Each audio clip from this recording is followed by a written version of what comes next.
هي فعلا مستاهلة انكم تتركوا كل حياتكم بالبلد اللي انتم عايشين فيه وتهاجروا تنتقلوا وتبلشوا من الصفر بكندا؟ رح نخبركم كل التفاصيل مع تجاربنا نحن وتجارب غيرنا عن الهجرة والتبليش من الصفر بكندا، وحتشوفوا انتم لحالكم اذا هي فعلا كانت مستاهلة انكم تهاجروا وتبلشوا ولا لا. إذا كانت هاي أول مرة بتتابعونا ما تنسوا انكم تشتركوا بالقناة وتفعلوا جرس الإشعارات لحتى تضلكم تعرفوا كل شيء جديد نحن بننزله، لأنه دايما نحن كل نهار جمعة بننزل كونتنت إلها علاقة بكندا وبألمانيا، فخليكن معنا وشجعونا بلايك وشير.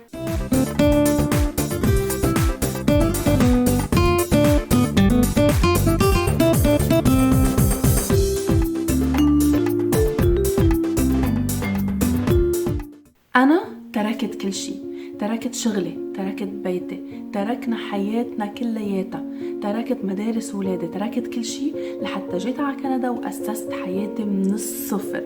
نعم من الصفر، لأنه أنا بكندا لا كان عندي عقد عمل ولا كان في عنا بيت ولا في عنا سيارة ولا شيء، يعني بلشنا حياتنا من الصفر. يعني انت شيء اجاك القبول حملتي حالك ونقلتي؟ بالنسبة للهجرة اللي أنا انتقلت فيها بيعطوك تقريبا فترة سنة لتخلصي أمورك قبل ما تجي على كندا، لأنه هاي ما كانت إكسبرس أنتري، الإكسبرس أنتري أقل، بس حتى هاي السنة أنا حاولت أخذها كلياتها لأني عزتها كلياتها. في عندي عفش بدي بيعه، في عندي وظيفة بدي استقيل منها، في عندي بيت بدي أخلص منه، في عندي كتير أشياء بدي أنهيها وبدي سكرها لحتى أقدر أجي وأبني كل شيء من جديد هون.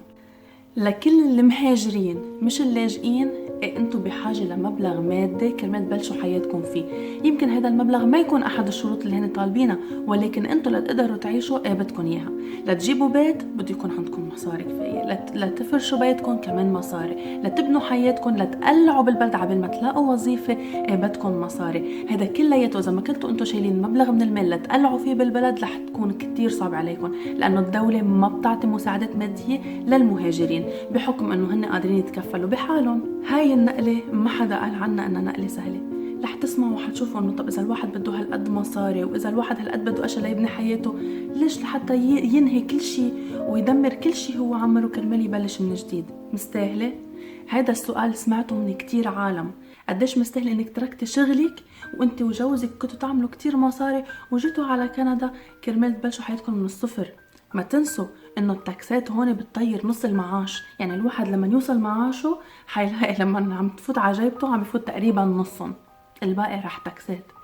كل هاي الاشياء طبعا بتخلي الواحد يفكر محرزة نقول هذا غير عن العناء اللي بيمرق فيه النفسي، لانه لما يجي على بلد جديد حيكون في العالم طريقة تفكيرها مختلفة، حيكون في السيستم اللي بالبلد والقوانين كلياتها مختلفة. هذا الشيء حيتعب الشخص كتير، غير انه تكلفة السفر من كندا للبلاد تاعيتنا هي على القليلة لعائلة مؤلفة من 4 أشخاص أو 5 أشخاص $6000. فالواحد لما بده يقرر يروح لحتى يشوف عائلته رح يدفع الثمن كتير وحيقعد يصمد لها كتير، كرمال هيك أول فترة بتكون صعبة يلتقى بكل اللي بحبهم، فهالشي حيزيد على أزمته النفسية. طب إذا الواحد مقدم عن طريق مثلا skilled worker أو الهجرة عن طريق العمل ودغري إجا على كندا وبده يشتغل، ما بيلاقي فرص عمل عادية مش موجودة؟ ما بيقدر يشتغل دغري ويأمن مصاري دغري؟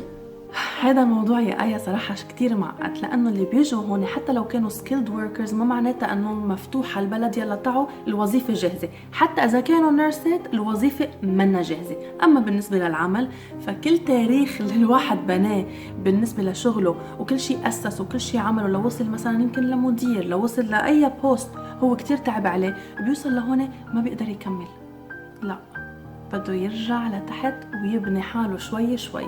يعني إذا أنت كنت مدير ببلدك ما تتوقع تجي وتضلك مدير. بالنسبة للأشغال اللغة طبعا كتير مهمة. بكندا اللغة الإنجليزية إجمالا هي أهم لغة، لأنه بقية المقاطعات بيحكوا فيها إنجليزي، ولكن في بعض المقاطعات مثل مقاطعة كيباك الفرنسي كتير ضروري. يعني إذا تلاقي شغل مزبوط ومنيح ومرتب أنت مضطرة أنه يكون في عندك اللغة الفرنسية واللغة الإنجليزية. كرمال هيك جينا على تحدي جد أنا فت فيه أول ما جيت، لأنه أنا شخصيا كنت ما بحكي الفرنسي، كان زوجي وشريكي هو بيحكي فرنسي وإنجليزي، ولكن أنا كنت بحكي بس إنجليزي. اضطريت إني فوت بدورة فترة 9 أشهر لحتى أخذ اللغة الفرنسية كرمال أقدر إذا بدي أقدم على شغل يكون عندي البيس تاع الفرنش. بالقليلة. نقطة تانية بدي أحكي عنها بالنسبة للمعاناة اللي بيمرق فيها كتير أشخاص عند وصولهم لكندا، يلي هي إنهم عن جد يقدروا يلاقوا شغل يحسوا حالهم مرتاحين فيه. لأنه إذا الواحد بده يفوت دغري بشغل كتير مرتب لازم يحصل على شيء اسمه خبرة كندية، والخبرة الكندية هاي مطلوبة تكون أو عن طريق شغل أنت بتشتغله شو ما كان يكون. لو واحد بده يشتغل يمكن ويتر أوقات مش مشكل لحتى تجمع هاي الخبرة الكندية، ولكن ممكن تعمل حتى بالمقابل أعمال تطوعية، وهذا اللي أنا عملته. أنا حاولت إني أشتغل كتطوع بكتير مجالات كرمال جيب الخبرة الكندية، حتى لما بدي أشتغل وأقدم على وظائف يكون عندي شوي من اللغة الفرنسية، يكون عندي الخبرة الكندية المطلوبة، وطبعا شهاداتي اللي أنا كمان عم باخد دورات علمية لحتى أقويها لشهادتي. كل هيدا منه سهل ولكن منه مستحيل إذا كان هو بحاجة لمصاري. يعني إذا كان جاي على البلد وما معه مصاري كفاية يقلع فيها هالسنة هاي، شو بيعمل؟ بيقدر يشتغل أوقات شغلات غير دراسته إذا توفق بشركة منيحة. مثلا أنا زوجي لما وصل كان يشتغل بالتلفزيون، وصل على كندا وما قدر يفوت دغري بمجال التلفزيون. شو عمل؟ راح اشتغل بشركة تيليكوميونيكيشن، يعني شيء شوي مختلف عن المجال اللي هو بيحبه واللي هو عم بيشتغل فيه ويبني كرمال يجيب الخبرة الكندية. وبعد هاي السنة لما جمع الخبرة الكندية قدر يفوت يشتغل، صار مدير اليوم بتلفزيون كندي، واللي هو يعتبر إنجاز. يعني ما في شيء مستحيل إذا أنتم بدكم فيكم توصلوا، ولكن بدكم تعانوا. ما تقولوا أنا هون رح كمل من هون لما أوصل على كندا، لا أنا بدي أنزل لأرجع أطلع بكندا. وهذا الشيء اللي حيتعب كتير عالم، وفي كتير عالم حتستسلم صراحة، منا سهلة أبدا. وكتير عالم حتوصل لمرحلة تقول إنه أنا شو الله جبرني أعمل هيك.